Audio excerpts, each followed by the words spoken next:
Kidlat News Updates. Mga balita ngayon, higit 100 aftershocks na itala kasunod ng magnitude 7.4 na lindol sa Davao Oriental. Bayan ng Omar sa Sulu idineklarang unang rido-free municipality sa lalawigan. Airlift operations ng Philippine Air Force at Japan Air Self-Defense Force naghatid ng tulong sa Cebu. Ako po si Cesar Soriano para ihatid ang nangungunang mga balita sa buong kapuluan ngayon. Umabot na sa higit 100 aftershocks ang naitala ng PHIVOLCS kasunod ng 7.4 na lindol na tumama sa Manay, Davao Oriental ngayong araw. Unang inireport ito na magnitude 7.6 ngunit ibinaba rin ito sa 7.4. Sa press conference ng PHIVOLCS, nakapagtala na sila ng 179 aftershocks hanggang kaninang 1:00 ng hapon.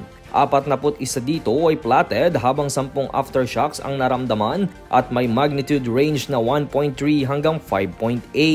Samantala, kinansela na rin ng PHIVOLCS ang tsunami warning sa mga coastal communities ng Davao Oriental, Dinagat Islands, Surigao del Norte, Surigao del Sur, Leyte, Southern Leyte at Eastern Samar.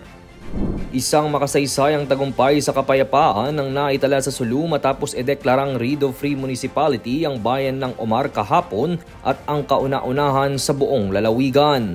Dinaluhan ang pagtitipon ng mga opisyal mula sa mga lokal na pamahalaan, militar, pulisya at mga dating sangkot sa rido. Nilagdaan ang resolusyong formal na nagtatakda sa Omar bilang rido-free, kalakip ang panunumpa ng kapayapaan at pagpapakawala ng mga puting kalapati bilang simbolo ng bagong pag-asa. Ayon sa resolusyon, ang mga susunod na alitan ay hindi na ituturing na bahagi ng rido, kundi sa ilalim na sa batas patunay na paninindigan ng Omar para sa kapayapaan, katarungan at pagkakaisa.